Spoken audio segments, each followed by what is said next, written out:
Hello guys, thank you for tuning in. You're watching a short clip of Wednesday night music conversations where we interview different music educators and share their knowledge. This is an interview with Ryan Ross, and we discuss music retention and how to keep all students in your program, especially within the cluster. You know, the way that the kids feel every day in class ultimately determines if they stay in the program. You know, they have to feel good about what they're doing and what they're creating, and that they know that you care. So really, we are retaining our students every day in every class.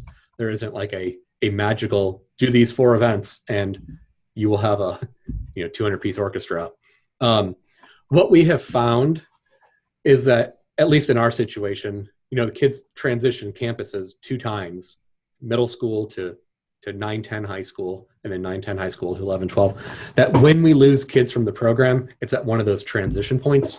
So we work really hard, and we are so lucky. Like, I have an assistant director, so I have the flexibility to get off my campus, basically whenever I need. And I know that that is not something that everyone has. But I mean, for us, it's so important that the kids know us before they get to the senior high. So I'm at both of my feeder 9-10 high schools every week if I can be.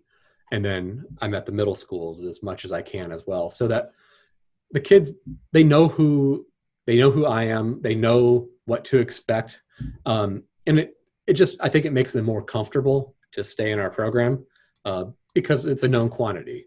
But we also do a lot to just try to give the kids a meaningful experience while they're in the program. And this can be equally said for the schools that feed me. I mean, they do awesome work to make the kids feel valued and stuff.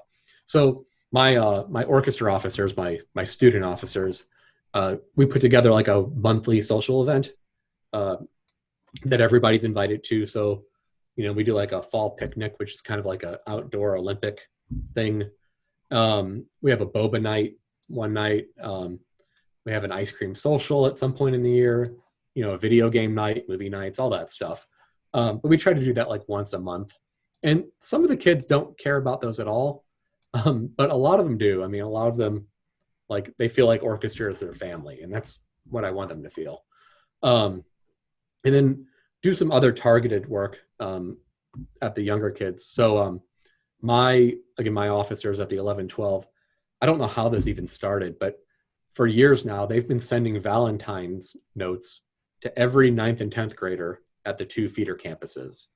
And we vet them to make sure that nothing is inappropriate in those. But like, they're reaching out and just little cheesy Valentine's notes to these kids to let them know, like, that they are valued too, like that the senior high kids know that they're there and they want them to be part of the orchestra. I also send a letter to every kid in my cluster in middle school and at the 9-10 high school who makes the all-region orchestra. If you don't know how to use mail merge, this is like maybe the single most valuable bit of like computer wizardry you can do. But like, I can send a letter to like 150 kids that, it uses their name, and it mentions that they play the violin, and it says what all region group they made, and it says the name of the school they're at and how proud we are of them. So like, they feel like they're getting this customized letter, like, that has all these specific details about them. But really all it is a Excel spreadsheet with all this data that gets thrown into Microsoft Word, and it automatically assembles it all together. And so I've had kids come up to me years later saying, like, that made me feel really special to get that note when they were back in like 7th or 8th grade. We do like an all cluster event. So that's for the 8th graders. And it's anybody who auditioned for all region. And the reason we have to limit it is just there's too many to just do all the 8th graders. So any 8th grader who auditions for like the all region group, whether they make it or not, is invited to this like special day at the senior high school. And myself and then the high school directors at the 9-10 campuses, we throw together a fun little program with one day of rehearsal. But the kids are also getting like tours of the senior high.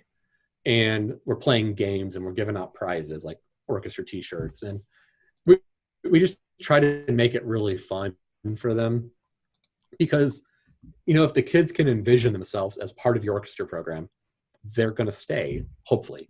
And so by getting them like actually on our campus and being in the orchestra room and all that stuff, it makes them start to think about like, this is something that I would like in my life. We have like an orchestra banquet at the end of the year, and it's combined for all three of the high schools, like the senior high and the 2 9-10s. We have like a dance battle that has become a tradition where like the students have like this dance off, and they're crazy for it. I think some kids probably stay in orchestra just so they can like win the dance battle the next year if they didn't win. And we have like a cluster Thanksgiving where like, again, all three of the high schools get together and we have a big Thanksgiving feast and people bring food. So just trying to build that community, like not only within our program, but vertically, like making the kids know that they're part of something bigger than them, and that they're part of something bigger than just their school, even that they're part of like the Plano West Orchestra family at large, and insert your school name there for your specific case.